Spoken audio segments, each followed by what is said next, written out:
Assalamualaikum, apa kabar Bunda? Semoga hari Anda menyenangkan. Jangan lupa like, subscribe, dan komen. Selamat mendengarkan. Nurul langsung terdiam. Merendahkan orang lain tidak menjamin dirimu lebih tinggi. Menjelekkan orang lain tidak menjamin dirimu lebih baik. Menghina orang lain tidak menjamin dirimu lebih mulia. Jangan lupa, jika kita merendahkan dan menghina, maka kitalah sebenarnya pemilik kosakata rendah dan hina itu. Sedangkan yang kita hina, bisa jadi dia lebih mulia di mata Allah. Yang kelihatannya baik belum tentu baik. Yang kelihatannya buruk belum tentu buruk. Jangan dengan mudahnya menilai seseorang. Terkadang sampul bisa berbanding terbalik dengan isinya. Aisyah tersenyum. Nurul makin dibuat tidak berkutik. Bukan salah dokter Anita, Zaidan tidak melanjutkan proses ta'aruf kalian. Alih-alih menyalahkannya, mengapa Anda tidak sebaiknya untuk introspeksi diri sendiri saja? Mencari tahu apa hal yang membuat Zaidan tidak mau menikahi Anda. Kenapa aku harus mencari tahu? Alasannya sudah pasti, karena wanita ini yang menggagalkannya. Nurul melihat Anita dengan kesal. Anita tampak kaget, berbeda dengan Aisyah yang hanya tersenyum sambil menghampiri Nurul lebih dekat. Manusia memang lebih suka mencari pembenaran daripada mengakui dan memperbaiki diri. Jadi lebih baik sibuk memperbaiki diri sendiri daripada sibuk menyalahkan orang lain. Saya yakin jika Anda tahu persis jika dokter Anita bukanlah penyebabnya. Karena aku yakin jika Anda juga tahu kalau mereka baru kenal beberapa bulan yang lalu. Nurul langsung terdiam malu. Dia lalu melihat sekeliling di mana semua orang melihatnya sinis. Nurul melihat Aisyah dan Anita sekilas. Dia lalu pergi dengan wajahnya yang terlihat sangat kesal, diikuti oleh tatapan mata orang-orang yang ada di sana. Anita menangis, memeluk Aisyah dengan erat. "Maafkan aku," ucapnya berkali-kali. "Apa yang harus aku maafkan? Memangnya kamu salah apa?" tanya Aisyah heran. Anita melepaskan pelukannya. Dia melihat Aisyah sambil menyeka air matanya. "Nurul itu aku dulu, yang tidak rela melepas Alfian padamu. Kini aku merasakan apa yang kamu rasakan waktu itu. Dipermalukan di hadapan semua orang, dihina dan direndahkan. Maafkan aku." Aisyah tersenyum. Orang yang baik bukanlah orang yang tidak pernah membuat kesalahan. Orang yang baik justru adalah orang yang pernah berbuat salah, lalu memperbaikinya. Dan itulah dirimu sekarang. Perlakuanmu dulu padaku, aku sudah melupakannya. Kalau tidak, bagaimana kita bisa berteman baik seperti ini? Anita menyeka air matanya. "Aku sangat beruntung bisa mengenalmu. Terima kasih sudah melupakan semua perlakuan burukku padamu. Sudah memaafkanku dan mengajariku banyak hal." Nurul tertunduk ketika Amira menatapnya dengan marah. "Aku mengatakan semuanya padamu agar kamu tidak mengharapkan adikku lagi. Karena dia sudah menentukan pilihannya dengan mantap, memilih dokter Anita. Tapi kamu malah mendatangi dokter Anita dan marah-marah padanya." Amira terlihat sangat kecewa. Nurul menitikkan air mata. "Sikapmu ini semakin membuatku yakin jika keputusan adikku untuk tidak menikahimu itu sangat tepat." Nurul yang sangat sedih dengan ucapan Amira hanya semakin menundukkan kepalanya. Sementara Nela, kakak Nurul, sahabat Amira, hanya terdiam saja. Dia tidak bisa mengatakan apapun karena tahu jika adiknya memang salah. "Aku hanya kecewa. Kecewa akan keputusannya yang tidak mau menikahiku. Kecewa karena dia lebih memilih wanita yang baru saja berhijrah itu dibanding aku. Padahal aku sangat mengharapkan jika dialah yang akan menjadi imamku. Aku juga sudah terlanjur jatuh hati padanya." Untuk kalimat terakhir, Nurul mengatakannya dengan malu-malu. Amira terdiam sejenak mendengar perkataan Nurul. "Wajar jika kamu kecewa. Tapi alangkah lebih baiknya jika kamu memilih untuk introspeksi diri. Kenapa Zaidan lebih memilih wanita yang baru berhijrah itu dibandingkan kamu? Dan untuk perasaanmu, semoga Allah mengirimkan lelaki yang lebih baik dari adikku, ucap Amira. Sementara itu, Zaidan yang menunggu di mobil terlihat sangat gusar. Dia hanya menatap layar ponselnya melihat deretan nomor telepon Anita. Nomor yang baru ada di kontak ponselnya beberapa hari lalu. Namun tidak pernah sekalipun dia mencoba menelpon atau mengirimkan pesan padanya. Namun kali ini ingin rasanya dia menelpon Anita dan meminta maaf atas perbuatan Nurul padanya. Akan tetapi, dia tahu jika dia tidak boleh melakukan itu. Sebelum menikah, keduanya masih bukan mahram dan tetap harus menjaga jarak hingga ijab qabul dilafalkan. Dan dia tahu pasti bahwa hukum lawan jenis berbicara melalui telepon tanpa adanya keperluan penting adalah haram. Namun bila adanya keperluan mendesak dan tidak adanya khalawat, maka hukumnya boleh. Zaidan lantas memilih untuk mengiriminya pesan saja. Dia lalu menulis pesan pertamanya untuk sang calon istri. Kejadian tadi siang karena kesalahanku. Maafkan aku. Aku mohon perluaslah lagi rasa sabarmu. Latih terus ikhlasmu. Lapangkan dadamu. Berdoalah terus padanya. Yakinlah, semuanya akan baik-baik saja. Zaidan. Anita yang baru saja memeriksa pasien mengambil ponselnya karena ada pesan yang masuk. Wajahnya tersenyum seketika ketika dia tahu jika Zaidan yang mengiriminya pesan. Hatinya yang sedari tadi gundah karena kejadian tadi siang menjadi tenang seketika. Dia kembali membaca pesan itu berulang kali, hingga membuatnya benar-benar melupakan kegelisahan hatinya. Alfian terbangun tengah malam karena menyadari jika istrinya tidak ada di sampingnya. Dia lalu melihat sekeliling kamar, namun tidak menemukan Aisyah di sana. Dia lantas beranjak dari tidurnya. Dengan masih setengah mengantuk, dia mencari keberadaan istrinya di luar kamar. Samar-samar dia mendengar suara istrinya tengah mengaji. Alfian langsung menghampiri arah suara di mana ternyata Aisyah tengah berada di musola kecil rumah mereka. Aisyah begitu khusyuk mengaji. Terdengar merdu dan syahdu. Walau dengan suara yang sedikit bergetar dan diselingi dengan isakan tangisnya. Alfian memperhatikan sejenak. Dia berdiri terpaku merasakan jika istrinya pasti tengah bersedih karena mengingat almarhum Abah. Dia lalu berjalan menghampirinya. Dengan perlahan dia duduk di samping Aisyah. Menyadari kehadiran suaminya, Aisyah langsung berhenti mengaji sambil menyeka air matanya.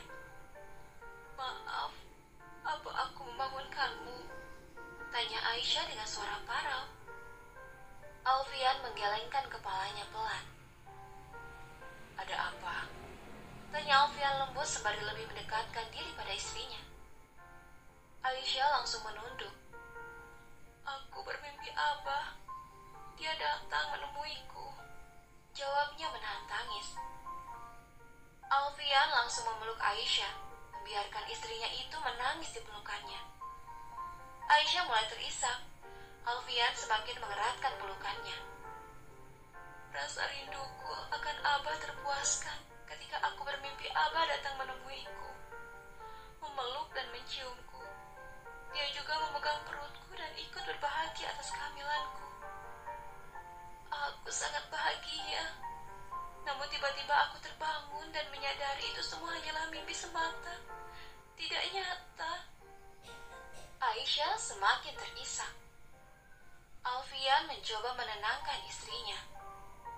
Kepergian Abah membuatku mengerti jika rindu yang paling menyakitkan adalah kepada orang yang telah tiada. Keesokan harinya, Alfian nampak sibuk berjalan bolak-balik sambil berteleponan. Dengan sambil sesekali memegang kepalanya, dia tampak berbicara dengan serius dengan seseorang di ujung telepon. Aisyah yang sedang memasak sesekali perhatikan suaminya. Melihat gelagat aneh sang suami, dia kemudian menghampirinya.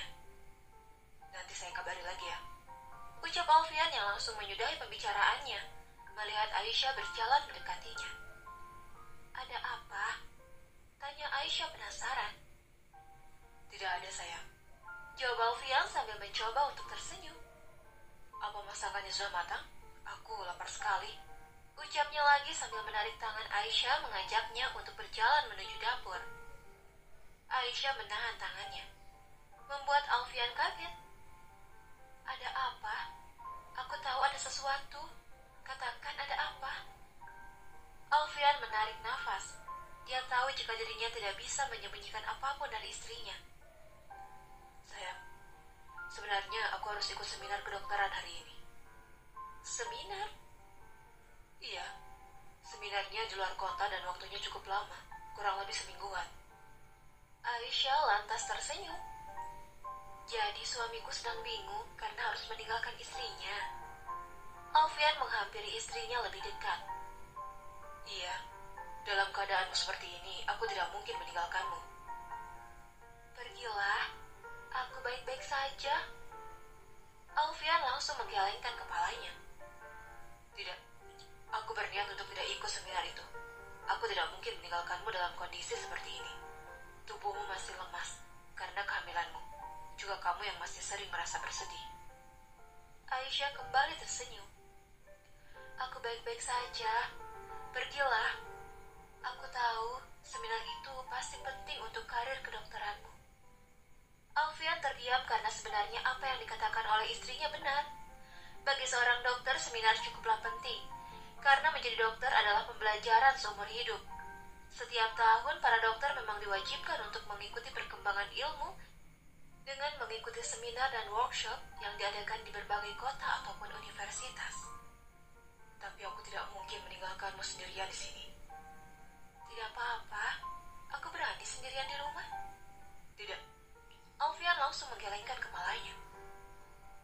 Tapi bagaimana kalau aku mengantarkan kamu dulu ke pondok? Jika kamu di sana, aku akan tenang meninggalkanmu.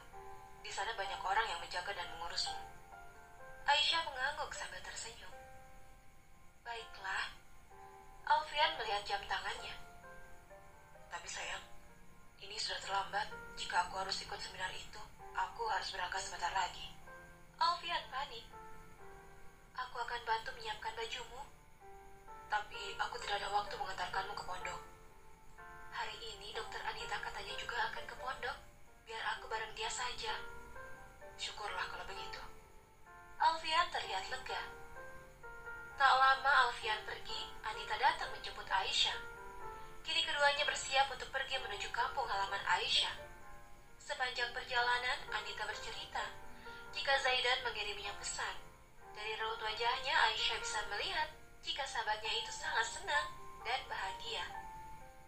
Apa kamu tahu, indahnya mencintai dalam diam. Karena ada sebagian orang yang lebih senang mendoakan daripada mengutarakan. Aisyah tersenyum sendiri. Anita langsung terlihat malu. Kamu tak tahu jika dia mencintaimu. Dia tak tahu jika kamu mencintainya. Namun Allah tersenyum melihat kalian yang diam-diam saling mendoakan. Ucap Aisyah lagi. Anita bertambah malu. Tapi Aisyah, apa dia mencintaiku? Aisyah menahan senyumnya. Dia yang mencintaimu selalu akan menemukan kelebihan dalam sejuta kekuranganmu, kebaikan dari sejuta keburukanmu. Anita langsung terdiam, serasa mendapatkan jawaban atas pertanyaannya sendiri. Kenapa Zaidan memilihnya, yang jelas-jelas memiliki banyak kekurangan? Umi menyambut kedatangan putrinya dengan bahagia. Begitu juga dengan para saudaranya yang lain. Mereka bergantian memeluk Aisyah dengan penuh kasih sayang. Sementara Anita, yang memang rutin berkunjung setiap minggu, selain untuk menuntut ilmu, juga untuk mengecek persediaan obat-obatan. Kadang juga dia selalu memeriksa para santriawati yang memang menunggu dirinya untuk berobat. Seperti kali ini, mengetahui kedatangannya, beberapa santriawati langsung mengantri untuk diperiksa olehnya, dengan beberapa keluhan ringan seperti pilek dan batuk. Menjelang sore, Anita pamit untuk pulang. Aisyah dan Lela juga Siti mengantarkannya sampai ke parkiran mobil. Tak disangka, Zaidan juga ada di sana. Sama seperti Anita, dia juga akan pulang setelah selesai mengajar seperti biasanya. Namun rupanya kali ini dia tidak sendiri. Zayan adiknya juga ada bersamanya. Zayan terpana melihat Anita juga yang lainnya, tampak kompak dengan dandanan yang hampir sama.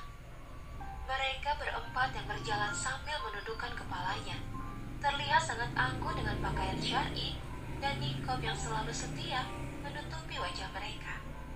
"Mau kemana para bidadari itu, Bang?" tanya Zayan, masih terus melihat mereka. Zaidan yang sedang memasukkan tas dan buku-buku miliknya ke dalam mobil lantas memukul pundak Zayan dengan pelan. "Turunkan pandanganmu." Zayan langsung tersadar, segera menurunkan pandangannya sambil mengucapkan istighfar.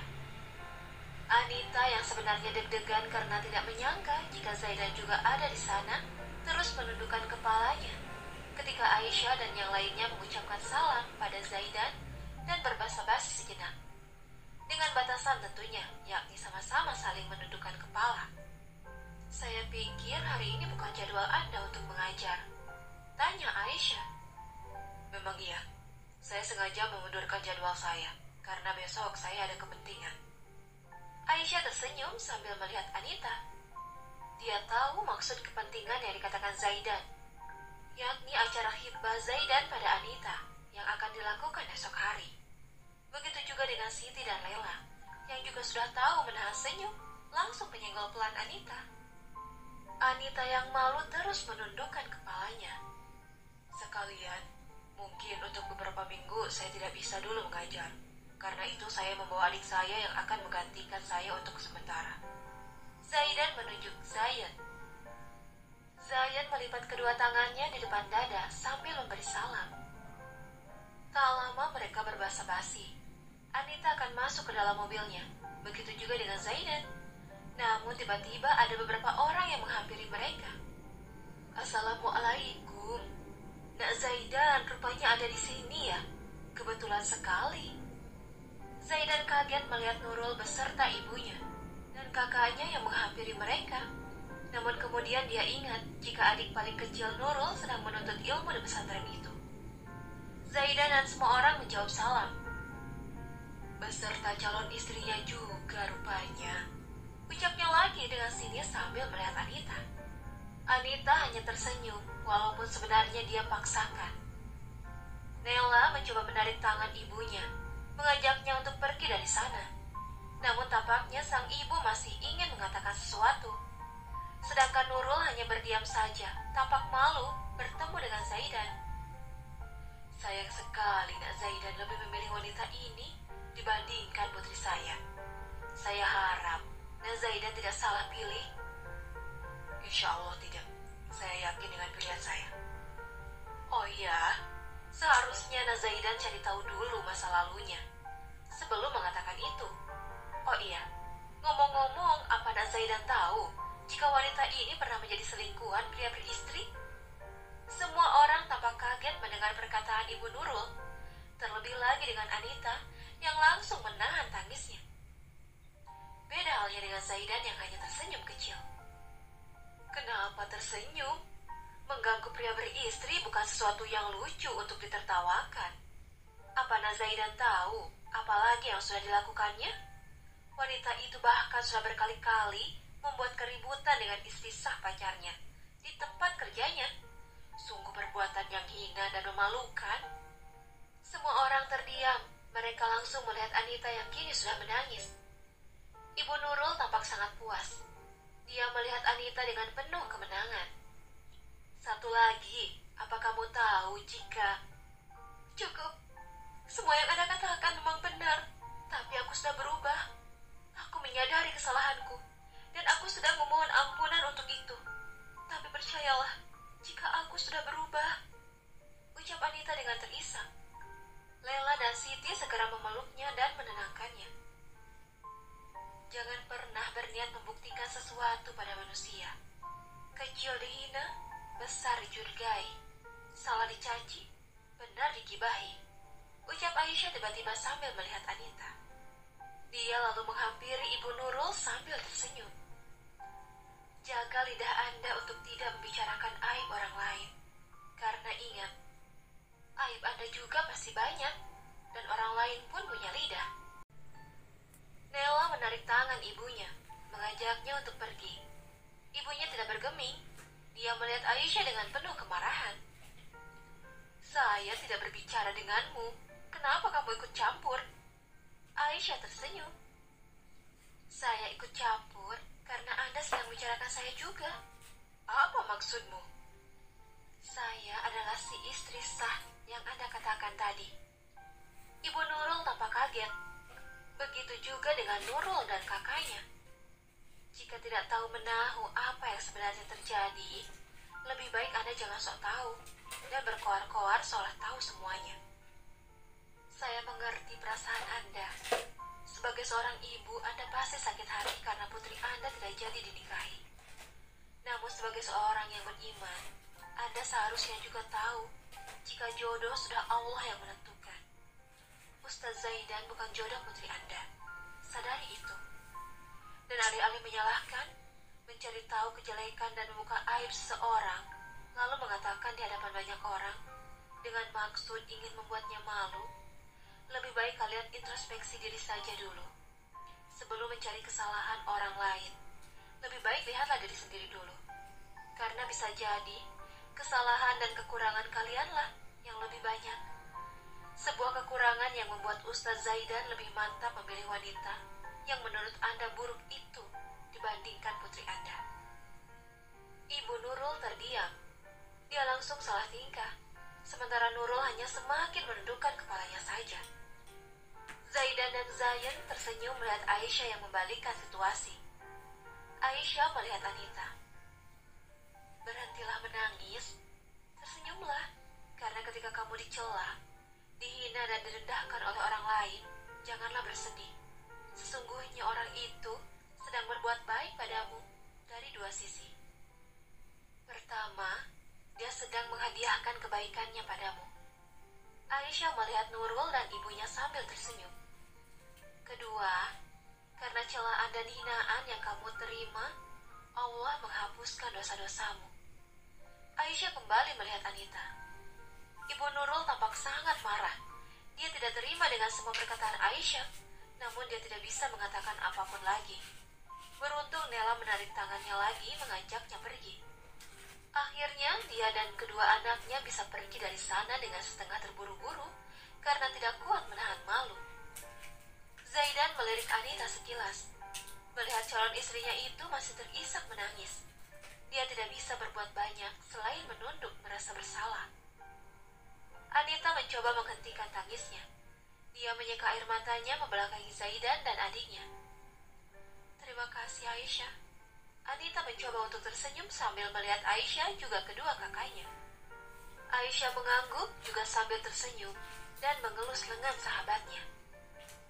"Aku harus pergi," ucap Anita sambil membalikkan badannya menuju mobil. "Jangan, suasana hatimu sedang tidak baik. Sebaiknya nanti saja menunggu kamu lebih tenang sedikit." Lela mencegah Anita pergi. Siti dan Aisyah mengiyakan. "Aku baik-baik saja. Kalian tenang saja." Anita terus mencoba untuk tersenyum agar tidak membuat Lela dan yang lainnya khawatir. Anita lantas mengucapkan salam lalu memasuki mobilnya. Tak lama dia melajukan kendaraannya meninggalkan pondok. Begitu juga dengan Zaidan dan adiknya. Mereka juga memasuki mobil dan segera pergi dari sana setelah berpamitan pada Aisyah dan yang lainnya. Beberapa saat kemudian, Zayan sesekali melirik Zaidan sambil tersenyum-senyum sendiri, sementara yang dilirik fokus menyetir dengan serius. Zayan melihat jam tangannya, lalu menguap dan melirik kakaknya sekali lagi. "Oh, kita akan terlambat." "Biarkan saja," jawab Zaidan tanpa melihat adiknya. Fokus menyetir sambil melihat mobil di depannya. "Iya, biarkan saja.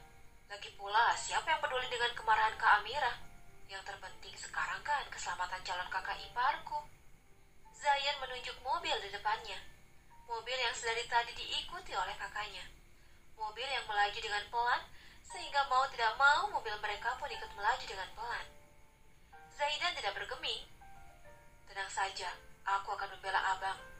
Jika Kak Amira marah karena kita datang terlambat, aku akan katakan jika kita tadi sedang mengawal calon kakak iparku, agar dia sampai di tempat tujuan dengan selamat. Karena kalau sesuatu terjadi padanya, abangku ini tidak akan jadi menikah. Kalau begitu yang akan rugi aku, juga yang tidak akan menikah. Ucap Zayed panjang lebar. Zaidan melirik adiknya sekilas.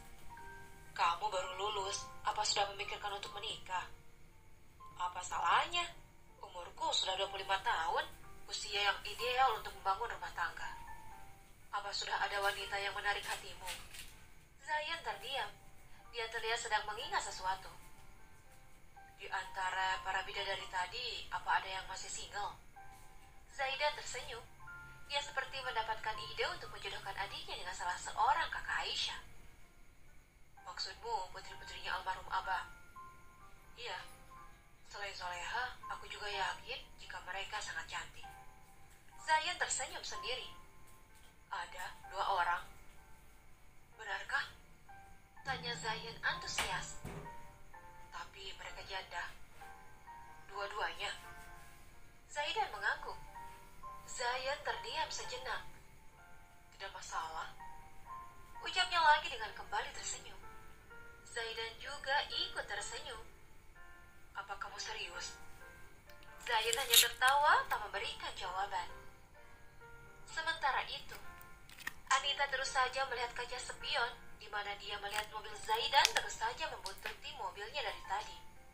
Dalam hati terus saja dia merasa senang, karena itu menjadi tanda jika Zaidan khawatir akan dirinya. Namun dirinya bertanya-tanya, benarkah Zaidan tidak terpengaruh akan perkataan ibunya Nurul tadi? Setelah mengetahui masa lalunya yang buruk, benarkah Zaidan masih mau menjadikannya sebagai seorang istri? Aisyah baru pulang dari menziarahi kuburan abahnya. Sesampainya di rumah, dia kaget mendapati kedua mertuanya sedang menunggunya. Aisyah langsung disambut bahagia oleh sang ibu mertua. Suamimu menelpon kami, memberitahu jika kamu akan di sini selama dia ikut seminar di luar kota. Itu bagus sekali, nak.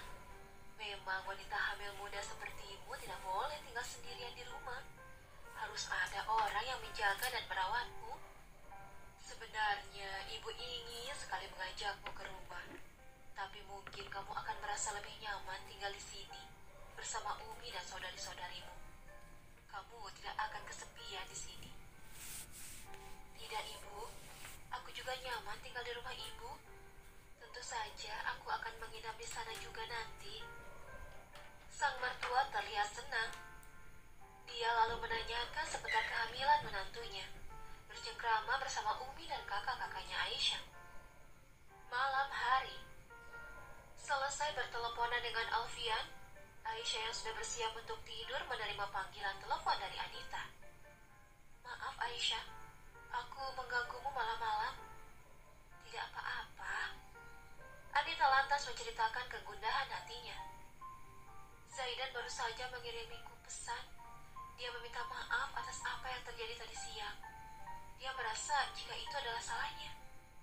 Aisyah, alih-alih merasa ragu, setelah mengetahui segala keburukanku di masa lalu, dia malah membuatku yakin jika dirinya merasa tidak salah memilih aku sebagai pendampingnya. Itu bagus. Ustaz Zaidan memang lelaki yang sangat baik. Kamu beruntung. Karena itulah kini aku merasa jika dia terlalu baik untukku. Apa kamu tahu jika kita harus mempertahankan seseorang yang mempunyai 4 kriteria ini?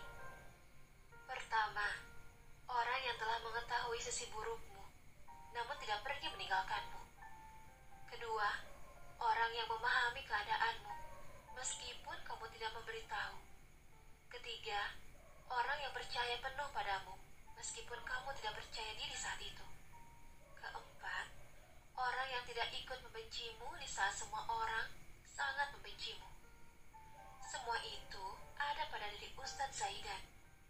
Pertahankan dia, karena kamu tidak akan menemukan lelaki seperti itu lagi.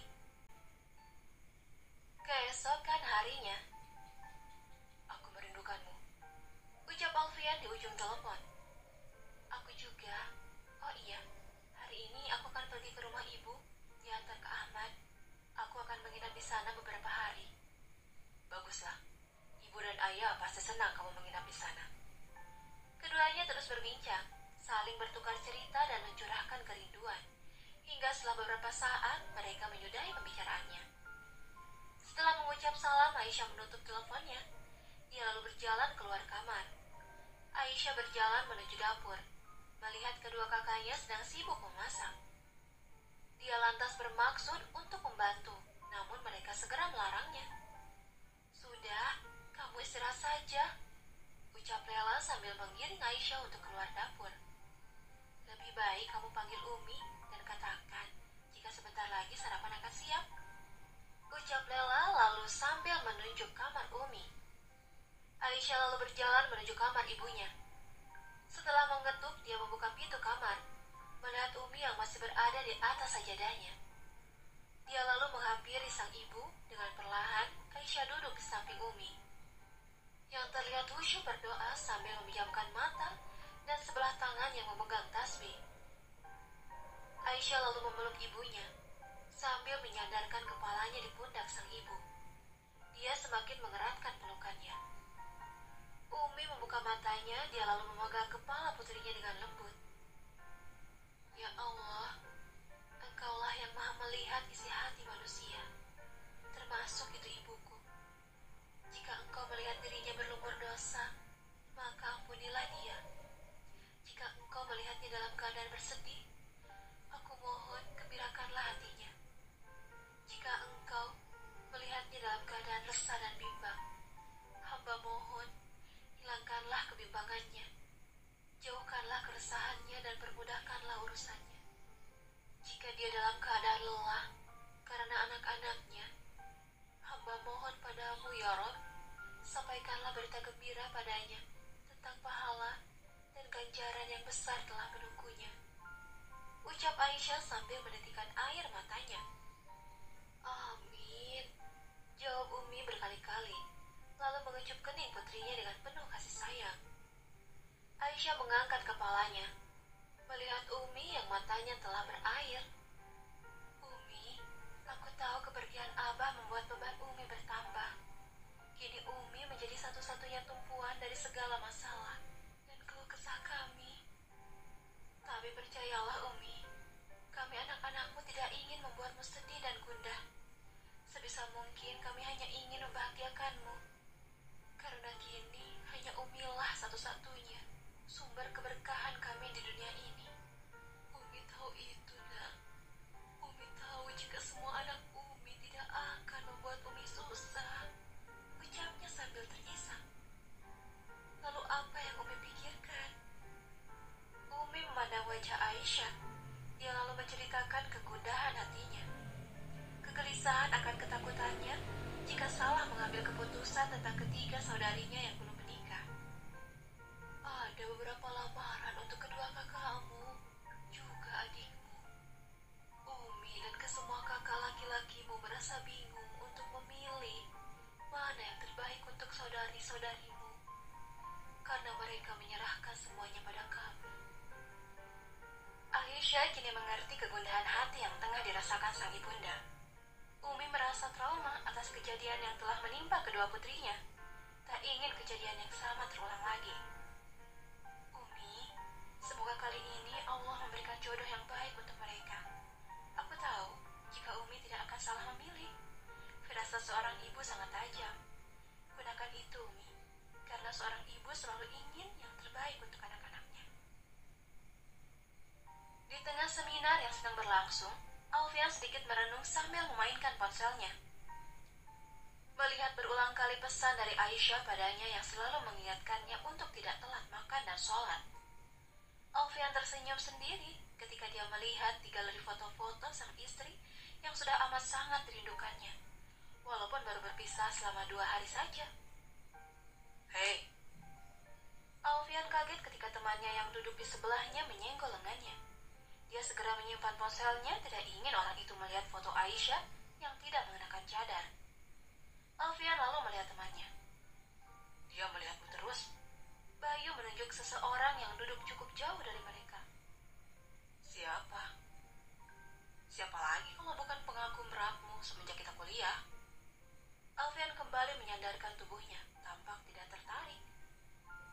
Katanya dia belum menikah, ucap temannya lagi. Itu urusannya, bukan urusan kita. Bayu langsung melihat wajahnya. Itu urusanmu, karena tampaknya dia masih jatuh cinta padamu. Alfian tidak menjawab. Dia memperhatikan kembali narasumber di depannya yang sedang berbicara. Beberapa saat kemudian, jam makan siang tiba. Selesai melaksanakan sholat zuhur, Alfian berjalan menuju tempat di mana makan siang telah dihidangkan. Setelah mengambil makanan, Alfian memilih untuk duduk di meja yang kosong. Baru saja dia duduk, tiba-tiba dia dikagetkan oleh Indira. Orang yang tadi dibicarakan temannya telah duduk di sampingnya. Alfian, apa kabar? Tanya Indira sambil menyimpan piring makannya di atas meja. Baik, jawabnya melihat wajah Indira sekilas, kembali melihat makanannya di piringnya. Katanya kamu sudah menikah. Wah, selamat ya. Semoga kamu berbahagia dengan Anita. Tanya Indira berbahasa basi. Bukan Anita, aku tidak menikah dengannya. Indira terlihat kaget sejenak, namun kemudian dia tersenyum senang. Oh ya? Aku tidak percaya jika hubungan kalian tidak berlanjut sampai ke pernikahan. Indira tersenyum sendiri.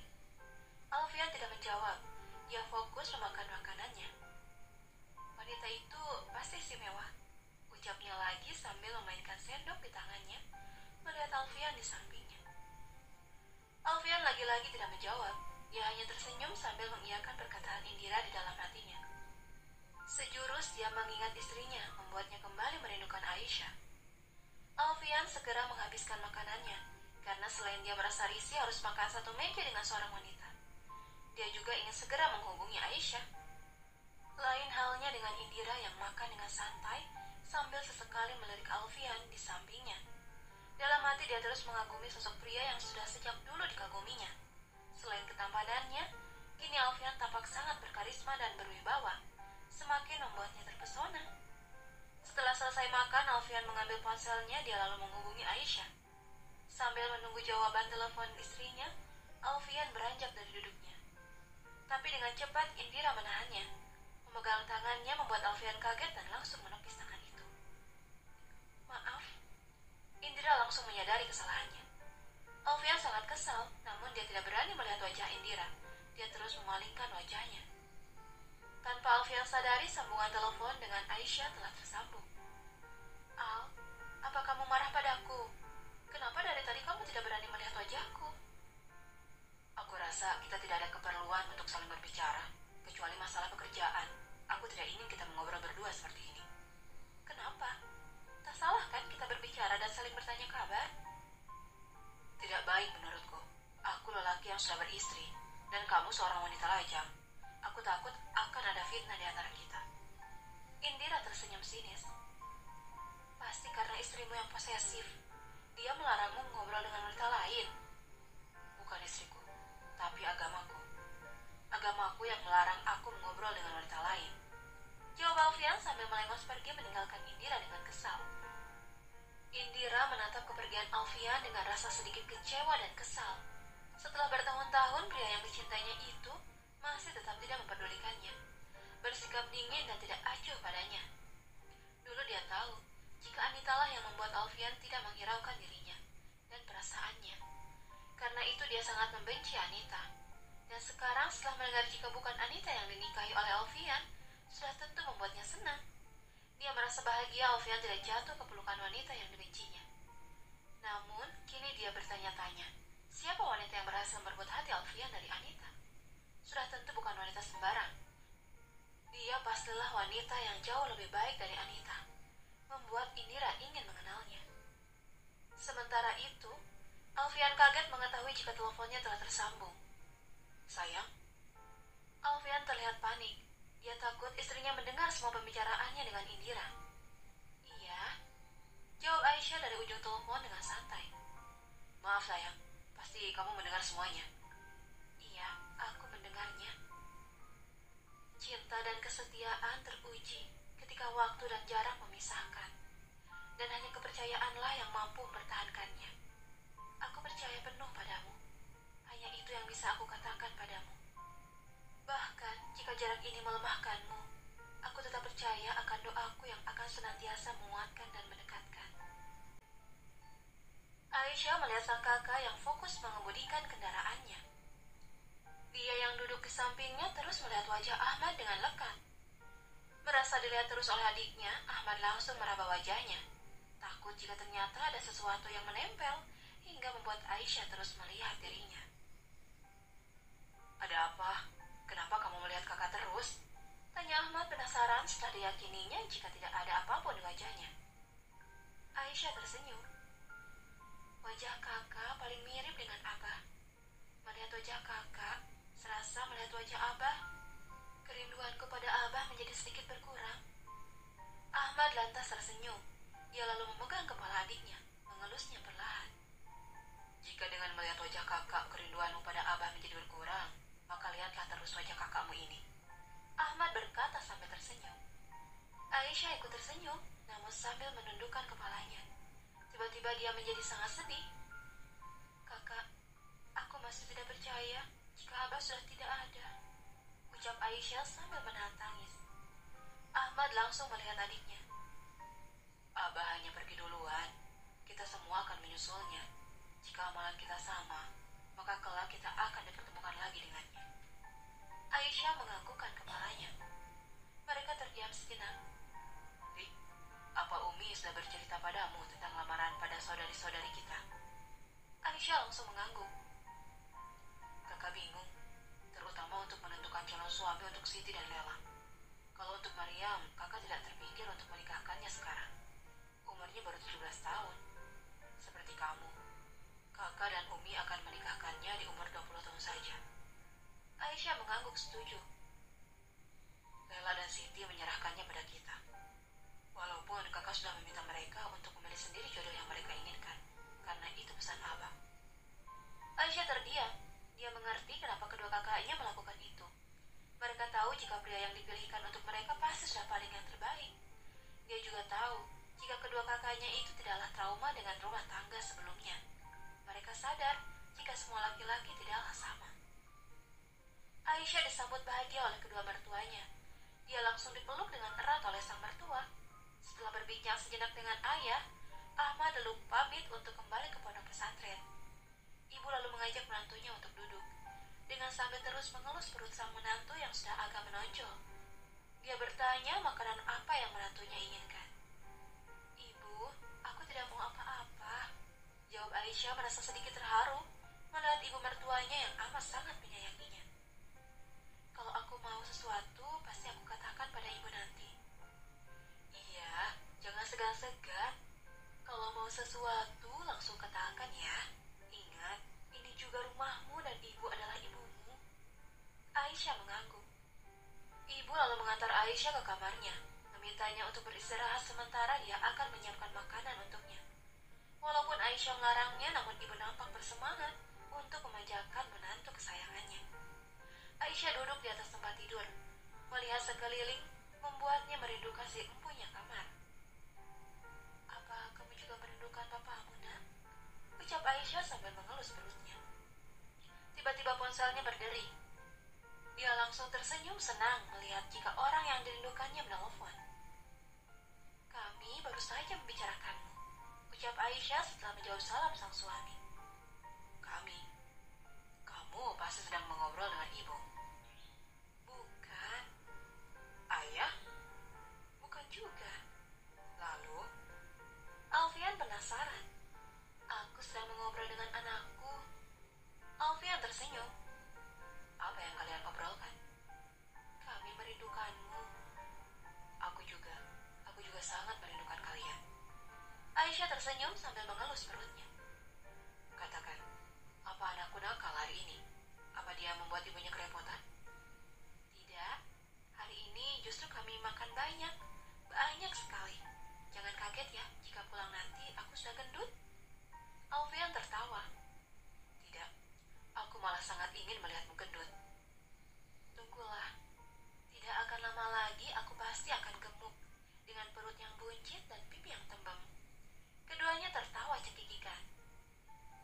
Malam hari, ibu membawakan makan malam Aisyah ke kamarnya. "Kenapa ibu repot-repot? Aku akan jika ada keponakannya datang. Dia seorang laki-laki yang umurnya hampir sama dengan Alfian. Saudara sepupuan ini tumbuh besar bersama seperti layaknya kakak beradik. Aisyah akhirnya mengerti kenapa dia tidak bisa makan malam bersama. Ibunya tahu jika dia akan kerepotan jika harus makan dengan mengenakan cadarnya. Ibu, apa yang datang itu ke Andre? Iya, kamu tahu. Suamiku sering membicarakannya. Katanya dia sangat merindukannya karena sudah lama tidak bertemu. Ibu terdiam. Andre sekarang berbeda dengan Andre dulu. Ibu tidak menyukainya. Kenapa? Bukankah kata suamiku dia sudah menjadi orang yang sukses? Iya, dia sudah sukses sekarang. Tapi kesuksesannya membuatnya lupa diri. Aisyah terdiam. Beberapa saat kemudian, Aisyah turun ke bawah. Ibunya memintanya untuk turun karena Andre yang ingin mengenal istri Alfian. Sampainya di bawah, dia melihat seorang laki-laki yang sebaya dengan suaminya tengah mengobrol bersama kedua mertuanya. Melihat kedatangan Aisyah, Andre tampak menahan senyumnya. Dia tampak menggeleng-gelengkan kepalanya. Jadi, ini istri Alfian.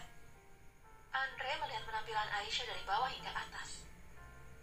Aisyah lalu diajak duduk oleh ibu mertuanya. Aku pikir dia akan menikah dengan dokter itu. Rupanya dia kalah dan harus menikahi wanita pilihan orang tuanya. Andre terdengar mengejek. Melihat Aisyah dengan tatapan merendahkan, apalagi dengan cadar yang menutupi wajahnya, Andre merasa jika istri Alfian sangat norak dan ketinggalan zaman. Aisyah terdiam, namun berbeda dengan ibu yang nampak geram. Namun dia tidak bisa mengatakan apapun. Mereka melanjutkan perbincangan lagi. Lebih banyak Andre yang terus membanggakan diri dengan kesuksesan karirnya. Aku sudah memiliki rumah mewah di kawasan elit, juga mobil dan beberapa apartemen. Alhamdulillah, kami senang mendengarnya. Seandainya dulu Alfian mengikuti saranku untuk mengambil jurusan yang sama sepertiku, bukan dokter, dia pasti akan sesukses aku sekarang. Ibu dan ayah hanya tersenyum saja. Oh iya, apa kamu belum terpikirkan untuk menikah? Andre tertawa. Buat apa aku menikah? Aku sudah bahagia dengan hidupku sekarang. Mempunyai istri hanya akan membuat kepalaku pusing saja. Kalau soal wanita, aku bisa berkontak-ganti pacar setiap hari. Andre tertawa lepas. Ayah dan ibu saling berpandangan. Menikahlah, karena menikah itu ibadah. Tidak baik seperti ini terus. Ibadah? Aku bahkan lupa kapan terakhir kali aku sholat. Andre kembali tertawa. Ayah dan ibu tampak kaget. Lain halnya dengan Aisyah yang tersenyum. Allah tidak menciptakanmu hanya untuk mencari uang lalu mati. Andre yang tertawa langsung menutup mulutnya sambil melihat Aisyah. Semua yang Anda banggakan ada di dunia ini, padahal dunia adalah tempat meninggal. Andre terdiam, begitu juga dengan ayah dan ibu. Sementara Aisyah tampaknya masih belum puas, kembali berbicara. Sungguh rugi orang yang mengira dirinya telah sukses dalam kehidupannya di dunia. Tapi ternyata ia termasuk orang yang gagal total, karena kesuksesannya membuatnya lupa kepada sejatinya, sang pemberi kesuksesan. Allah yang Maha Kaya. Ibu tersenyum puas mendengar Aisyah yang terus saja mencecar Andre. Anda tahu istidraj? Tanya Aisyah melihat Andre sekilas. Andre tidak menjawab. Istidraj itu tipuan yang diberikan oleh Allah Subhanahu wa Ta'ala terhadap orang-orang yang membangkang terhadapnya. Dalam hal ini, Allah Subhanahu wa Ta'ala mengabulkan segala keinginan manusia dengan membukakan pintu-pintu kesenangan, yang mana hal itu sebenarnya adalah kehancuran, kenistaan, dan kesengsaraan baginya. Istidraj bisa juga suatu jebakan berupa kelapangan rizki, padahal yang diberi dalam keadaan terus-menerus bermaksiat kepada Allah. Jadi, ketika Allah membiarkan kita sengaja meninggalkan sholat, meninggalkan puasa, tidak ada perasaan berdosa ketika bermaksiat. Berat untuk bersedekah, mereka bangga dengan apa yang dimiliki, mengabaikan semua atau mungkin sebagian perintah Allah, menganggap enteng perintah-perintah Allah, merasa umurnya panjang dan menunda-nunda taubat, dan tidak mau menuntut ilmu syar'i, tetapi Allah tetap memberikan mereka harta yang berlimpah, kesenangan, hidup aman, tidak sakit dan tidak pula tertimpa musibah. Bersiaplah untuk menantikan konsekuensinya. Di akhir kalimat, Aisyah melihat Andre sambil tersenyum sinis. Ibu ikut tersenyum, begitu juga dengan ayah yang hanya mengangguk-anggukkan kepalanya saja. Andreas dari tadi terdiam kemudian melihat Aisyah. Tidak heran, orang sepertimu pandai berbicara, menasihati orang lain, seolah-olah dirinya sudah yang paling benar saja. Saya tidak merasa menjadi orang yang paling benar, tapi semua yang saya katakan adalah kebenaran, jawab Aisyah lantang. Andre tertawa. Terima kasih atas nasihatnya, tapi saya tidak memerlukan itu. Biarlah saya jalani kehidupan saya seperti yang saya inginkan. Andre berdiri dari duduknya. Oh iya, saya sadar di posisi saya sekarang. Banyak orang yang akan iri dan dengki. Andre melihat Aisyah dengan angkuh. Aisyah menahan tawanya. Kenapa saya harus iri? Karena kadang hidup yang terlihat mewah, nyatanya belum tentu indah. Kadang Allah mungkin memberikan seseorang kesenangan duniawi, namun tidak serta-merta dengan ketenangan hati. Lanjut Aisyah lagi. Andre yang tertawa kembali langsung menutup mulutnya. Ingin sekali rasanya dia membalikan kata-kata Aisyah, namun dia bingung harus menjawab apa. Dia lalu berpamitan pada paman dan bibinya, dan langsung pergi dari sana dengan terburu-buru. Sepeninggal Andre, ibu langsung melihat menantunya dengan bangga. Semoga hatinya bisa sedikit lembut untuk menerima semua nasihatmu, Nak.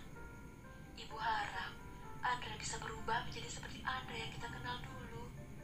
Ibu lalu melihat ayah. Andre yang kita besarkan seperti anak kita sendiri, sepeninggal kedua orang tuanya. Ucap ibu dengan sedih. Ayah terdiam. Kedatangan keluarga Zaidan disambut dengan baik oleh keluarga Anita. Hari itu, sesuai rencana mereka mengadakan khitbah. Pada hari itu, secara resmi Zaidan melamar Anita untuk dijadikan istrinya.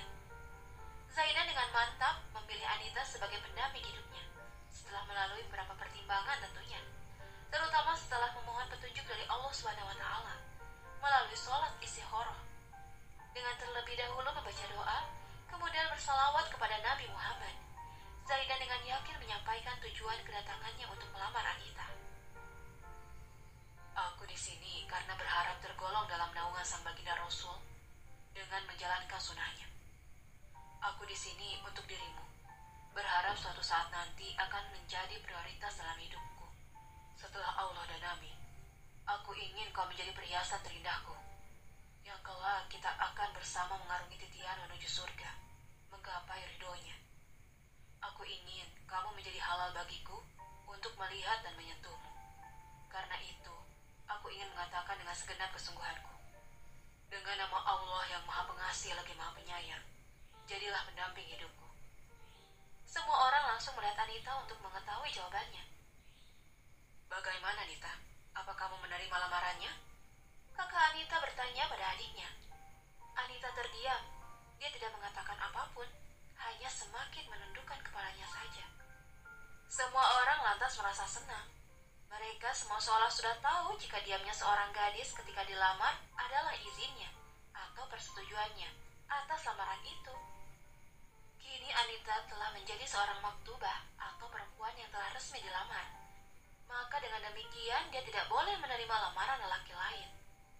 Walaupun sempat diliputi rasa ragu setelah apa yang telah terjadi dengan Nurul dan keluarganya kemarin, namun berkat Aisyah yang telah meyakinkannya, maka akhirnya Anita dengan mantap menerima lamaran itu. Karena seperti apa yang dikatakan Aisyah padanya, dia tidak akan menemukan lagi pria baik seperti Zaidan. Maka rencana pernikahan pun langsung mereka bahas. Atas persetujuan kedua keluarga, maka pernikahan akan diselenggarakan secara sederhana dalam waktu dekat ini. Karena mereka ingin rencana baik ini tidak lagi ditunda-tunda. Beberapa hari berlalu. Aisyah masih tinggal di rumah mertuanya. Dia memilih untuk tinggal lebih lama di sana karena melihat kedua mertuanya yang sangat senang dengan kehadirannya di rumah mereka yang sepi. Aisyah tahu jika kehamilannya membuat mereka sangat bahagia, seolah mimpi yang akan menjadi kenyataan. Mertuanya terlihat tidak sabar untuk segera menjadi seorang kakek dan nenek. terlebih dengan sang ayah mertua. Semenjak kabar kehamilan sang menantu, kesehatannya yang sebelumnya sering menurun mendadak merasa menjadi sangat sehat dan bugar. Bahkan sekarang tidak jarang dia ikut membantu istrinya untuk memanjakan sang menantu. Seperti kali ini, ayah tampak sibuk mengambil mangga muda di halaman belakang rumahnya untuk Aisyah. Tentu saja Aisyah senang. Bersama ibu dia memakan rujak mangga di bawah rindangnya pohon di belakang rumah. Andre yang kembali datang karena ada keperluan penting dengan pamannya, mencari-cari keberadaan paman dan bibinya. Setelah melihat jika semuanya ada di halaman belakang rumah, Andre segera akan menghampirinya dengan senang karena kebetulan melihat Aisyah ternyata juga ada di sana. Kejadian tempo hari masih membuatnya jengkel. Dia masih tidak terima wanita seperti Aisyah yang dianggapnya kampungan bisa seenaknya menasehatinya. Kebetulan Aisyah rupanya masih ada. Sekalian dia akan membuat Aisyah takjub akan apa yang akan disampaikannya sekarang. Kehadirannya belum disadari oleh paman dan bibinya, juga Aisyah yang tampak asyik mengobrol sambil memakan sesuatu.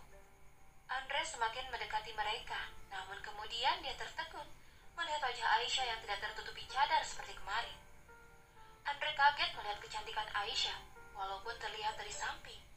Dia tidak menyangka jika di balik cadar yang kemarin dia anggap norak itu, ternyata menyembunyikan kecantikan yang terpancar secara alami, tanpa ada sedikit pun riasan make up di wajahnya.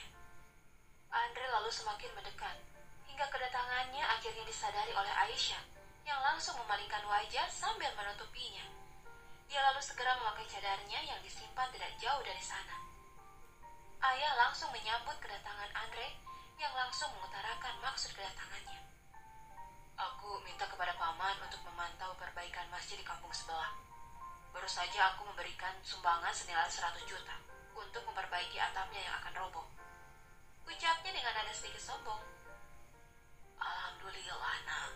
Semoga Allah segera melipat gandakan harta yang telah kamu keluarkan di jalan Allah. Jika dananya kurang, jangan segan-segan untuk memberitahuku. Aku akan menambahkannya lagi. Pamannya mengangguk. Andre melihat Aisyah. Aku harap ini sebagai bukti jika aku masih menjadi seorang muslim yang taat. Setidaknya, aku mampu bersedekah dengan mengeluarkan uang yang sangat banyak untuk agamaku. Orang lain belum tentu mampu melakukannya. Ingat nak, berapapun nilai uang yang terpenting itu kita harus ikhlas dan jangan sombong. Ucap ibu mengingatkan. Tentu saja, Bibi, aku ikhlas. Aisyah tersenyum. Ikhlas itu tidak ingin dilihat, tidak ingin dipuji, tidak ingin diketahui, tidak ingin dihargai. Sombong itu ibarat seseorang yang berdiri di atas gunung. Dia melihat orang lain sangat kecil, tapi sebenarnya dia juga lupa jika orang lain juga melihatnya kecil. Sambil melajukan kendaraan mewahnya dengan lumayan kencang, Andre kembali mengingat semua perkataan Aisyah padanya. Perkataan yang selalu menohok hatinya, hingga membuatnya terdiam tidak berkutik. Andre tampak kesal. Dia merasa kalah oleh seorang wanita yang awalnya dia pikir norak dan ketinggalan zaman. Namun siapa sangka, ternyata dia salah. Wanita yang dia pikir tidak ada apa-apanya itu justru seorang wanita yang cerdas, lugas dan berani yang semua perkataannya menunjukkan kualitas dirinya sebagai seorang wanita yang sudah pasti berpendidikan tinggi. Bukan hanya itu saja, dia juga salah akan penampilannya. Di balik penampilannya yang sangat tertutup, bahkan hingga wajahnya pun dia tutupi. Awalnya dia sangka wanita itu biasa saja. Ternyata tersimpan kecantikan alam yang mempesona. Iya, walaupun sudah berusaha menyangkalnya, namun dirinya tetap mengakui jika ternyata istrinya Alfian itu cantik. Bahkan bagi dirinya yang setiap hari dikelilingi wanita-wanita cantik. Andre tetap merasa jika kecantikan Aisyah dan wanita-wanita yang dikenalnya sungguh berbeda. Ada satu kelebihan yang membuat kecantikan Aisyah bisa menghipnotis siapa saja yang melihatnya. Andre langsung menggeleng-gelengkan kepalanya, mencoba menepi semua hal tentang Aisyah yang terus berseliweran di kepalanya. Dia mencoba mengatakan pada dirinya sendiri jika Aisyah tetaplah wanita kampung biasa. Dia wanita soalin yang merasa jika hidupnya sudah paling benar. Keesokan harinya, setelah cukup lama tidak mengalami mual muntah, Kali ini tiba-tiba Aisyah merasakannya lagi. Semenjak tadi pagi dia terus saja merasa mual hingga membuatnya bolak-balik ke dalam kamar mandi. Ibu yang mengetahui hal itu terlihat sedikit cemas. Akhirnya dia menelpon Alfian walaupun Aisyah sudah melarangnya. Tentu saja Alfian dibuat panik. Dia merasa cemas dan khawatir akan keadaan Aisyah. Aku baik-baik saja, sudah agak mendingan. Aisyah berusaha menenangkan suaminya. Mereka berbicara lewat sambungan video call. Aku akan telepon Anita. Akan aku minta dia datang ke sana untuk melihat keadaanmu. Alfian terlihat sangat cemas melihat wajah istrinya yang tampak pucat di layar ponselnya. Tidak usah, jangan mengganggunya. Jika ditelepon, dia pasti akan segera datang, meninggalkan semua pasiennya yang lebih membutuhkannya. Baiklah kalau begitu. Tapi benar, kamu sudah merasa enakan? Iya. Aisyah mengangguk sambil melihat wajah suami yang sudah dirindukannya. Mereka lanjut berbicara. Mumpung Alfian masih ada waktu sebelum menghadiri acara seminar, hari terakhir itu dimulai. Akhirnya besok aku akan pulang. Ucap Alfian terlihat senang. Aisyah hanya tersenyum. Aku sudah sangat merindukanmu. Kamu tahu, ini seminggu terlama dalam hidupku. Oh ya? Apa kamu tidak percaya? Aisyah menggelengkan kepalanya sambil menahan tawa, menggoda suaminya. Kenapa kamu tidak percaya? Karena di sana pasti banyak wanita cantik. Alfian tersenyum. Iya sayang, di sini memang banyak wanita cantik. Tapi tak satu pun yang aku lirik. Jawab Alfian serius. Aisyah tersenyum senang. Kamu tahu sayang, di antara ujian terberat laki-laki adalah menahan godaan wanita cantik di luar rumah. Hanya laki-laki yang dirahmati Allah yang sanggup menundukkan pandangannya. Aku tahu dan yakin jika suamiku akan seperti itu. Aku yakin kamu suami yang setia. Suami yang mampu menjaga dirinya ketika aku tidak ada. Yang mampu menjaga namaku, membela namaku, dan selalu mengistimewakan hadirku, walau kita tidak sedang bersama. Terima kasih sudah percaya padaku. Ibu memberikan susu hangat untuk menantunya. Terima kasih ibu, tapi sekarang aku sudah baik-baik saja. Ibu dan ayah tidak perlu cemas. Ibu dan ayah terlihat lega. Nak, bersabarlah. Ibu juga seperti ini dulu ketika mengandung suamimu. Bahkan sampai saat ini ibu masih ingat bagaimana rasanya merasakan mual dan muntah sepertimu tadi. Iya ibu, insya Allah aku akan bersabar menjalani dan melewati semua proses kehamilanku. Karena aku tahu pahala dan ganjaran yang diberikan Allah bagi setiap ibu hamil dan melahirkan. Selain Allah juga mengangkat derajat kita, Allah juga menghapus dosa-dosa kita jika kita bersabar menjalaninya. Ibu langsung tersenyum. Itu benar, nak. Semua rasa payah, susah dan sakit selama hamil dan melahirkan tidaklah sia-sia, karena Allah membayarnya dengan pahala yang teramat besar. Ibu bersyukur pernah menjalaninya, walaupun hanya satu kali. Wajah ibu tiba-tiba terlihat sedih. Walaupun sangat ingin hamil lagi, tapi Allah hanya mempercayakan ibu dengan seorang anak saja.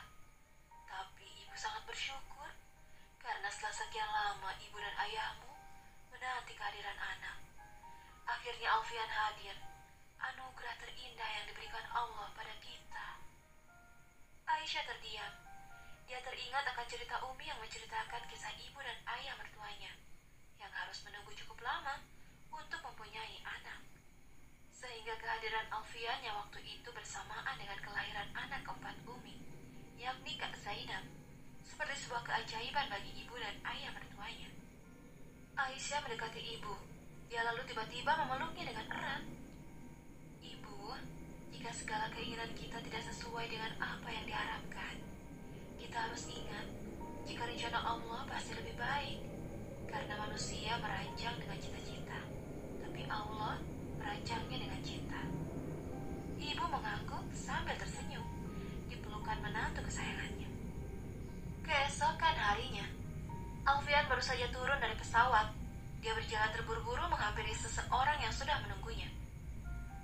tersenyum senang melihat Alfian menghampirinya. Setelah dekat, mereka langsung berpelukan dengan erat.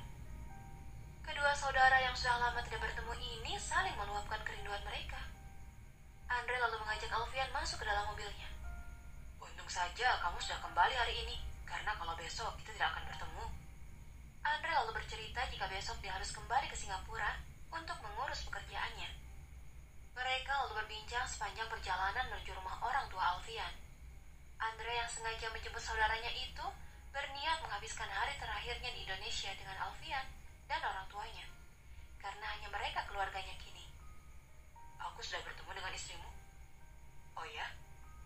Aku pikir kamu akan menikah dengan Anita, tapi rupanya kamu harus menyerah dengan keinginan orang tuamu untuk menikah dengan wanita pilihan mereka.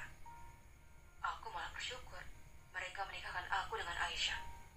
Andre kaget. Awalnya memang aku tidak menerimanya, tapi kamu tahu jika sekarang aku bahkan sangat mencintainya. Mencintainya? Semudah itu. Siapapun akan langsung menyukainya jika sudah mengenalnya lebih dekat. Alfian tersenyum sendiri mengingat semua hal yang membuatnya menyukai Aisyah. Andre akhirnya yakin jika Alfian memang mencintai Aisyah. Terlihat dari wajahnya sekarang yang berseri-seri mengingat istrinya. Alfian telah sampai di rumah. Dia disambut oleh kedua orang tua dan istrinya. Setelah menyalami ayah dan ibu, Aisyah menghampirinya dan mencium tangannya. Alfian yang sangat ingin memeluk istrinya mencoba menahan diri karena ada orang tuanya dan juga Andre di sana. Ibu dibantu oleh Aisyah kemudian menyiapkan makan siang untuk mereka. Setelah itu mereka semua makan siang bersama, kecuali Aisyah yang rupanya masih sedikit merasa mual hingga tidak berselera untuk makan. Dia hanya duduk di samping suaminya untuk menemaninya. Diam-diam Andre memperhatikan bagaimana sikap Alfian yang memperlakukan istrinya dengan baik. Dari tatapan matanya dia bahkan kini sangat yakin jika Alfian bukan sekedar mencintainya saja, tapi sangat-sangat mencintai istrinya. Hal itu sedikit membuatnya muak. Dia heran dengan laki-laki yang bisa mencintai satu orang wanita saja. Jadi, kapan kamu akan menikah? Tanya Alfian melihat Andre ketika mereka bercengkrama berdua setelah selesai makan. Andre hanya tersenyum. Pernikahan, aku belum memikirkannya, atau mungkin lebih tepatnya aku tidak memikirkannya. Kenapa? Kamu sudah mapan, usia juga sudah cukup, karirmu juga sedang bagus. Menikahlah. Hidupmu pasti akan menjadi lebih sempurna. Memang, dibandingkan kamu, aku nyatanya lebih sukses dan mapan. Karirmu hanya jalan di tempat. Menjadi dokter tidak seperti menjadi pengusaha, yang karirnya bisa terus berkembang. Aku bisa membeli apapun yang aku inginkan. Wanita secantik apapun juga bisa aku dapatkan. Mereka bahkan akan mengantri untuk menjadi istriku. Tapi aku tidak mau sepertimu. Alfian tampak kaget dengan perkataan Andre. Aku tidak mau tunduk dengan satu orang wanita. Lagi pula jika tanpa menikah, aku bisa bahagia. Kenapa aku harus menikah? Tanpa menikah, aku bisa bergonta-ganti wanita setiap hari, sesuai keinginanku. Andre tertawa, melihat Alfian yang tampak tak percaya dengan apa yang didengarnya. Suamiku, Aisyah yang rupanya tak sengaja mendengar perkataan Andre menghampiri keduanya, sambil membawa nampan berisi minuman di tangannya. Tidak mengapa jika ada orang yang merendahkanmu. Yang terpenting, Allah bangga padamu. Suamiku, pandangan manusia itu terbatas, sedangkan pandangan Allah itu tanpa batas. Untuk apa disukai banyak manusia, tapi ternyata Allah murka? Aisyah melihat suaminya lembut, sambil tersenyum, sembari menyimpan nampan di atas meja. Aisyah lalu melirik Andre sekilas. Seandainya Anda tahu jika kita akan mati di atas kebiasaan yang kita lakukan, takutlah jika usia Anda berhenti di atas maksiat yang sedang Anda nikmati. Andre yang terdiam sejenak lantas tersenyum sinis. Istrimu pintar sekali bicara, ucapnya melihat Alfian sambil menunjuk Aisyah. Alfian tidak menjawab. Dia hanya terus melihat Andre dengan tak percaya. Rupa-rupanya dia masih syok dengan semua perkataan saudaranya tadi. Aisyah lalu duduk di samping suaminya dengan tenang. Apakah kamu tidak memikirkan bagaimana jika orang lain tersinggung akan perkataanmu? Tanya Andre sedikit kesal. Aisyah malah tersenyum. Ketika kita menyampaikan kebenaran, maka kita akan melihat dua respon yang berbeda. Orang cerdas akan merenung, dan orang yang bodoh akan tersinggung. Anda tinggal pilih, mau jadi orang cerdas apa orang bodoh. Alfian langsung tersenyum mendengar perkataan istrinya, sementara Andre tampak langsung salah tingkah. Beruntung ayah dan ibu datang menghampiri mereka. Andre lantas dengan terburu-buru berpamitan kepada mereka semua, dengan alasan jika harus mempersiapkan keberangkatannya besok. Di dalam kamar, Alfian terus memeluk istrinya dengan erat, dengan sesekali menciumi kening Aisyah. Setelah puas, ia lalu membungkukkan badannya untuk mencium perut sang istri sambil mengelusnya perlahan. Aisyah hanya tersenyum saja melihat tingkah suaminya. Keduanya lalu duduk di atas tempat tidur. Alfian memegang tangan sang istri dengan erat sambil menatap Aisyah lekat. Bagaimana keadaanmu sekarang? Apa masih mual? Sedikit, tapi ini sudah jauh lebih baik dari kemarin. Tapi kata ibu, kamu tidak mau makan nasi dari kemarin. Iya, tapi aku tetap makan buah-buahan dan minum susu. Alfian memegang wajah istrinya yang memang sedikit pucat. Kita harus segera memeriksakan keadaanmu. Iya, tapi nanti saja. Aku sudah menelpon dokter Anita. Katanya mual muntah itu biasa di usia kandungan di bawah 4 bulan. Jangan terlalu khawatir. Alfian tampak lega. Aisyah lalu meminta suaminya untuk beristirahat karena besok pagi mereka harus kembali ke kota. Menjelang tidur mereka bercengkrama seperti biasanya. Sambil memeluk sang istri, Alfian menceritakan kekecewaannya pada Andre yang telah berubah drastis menurutnya.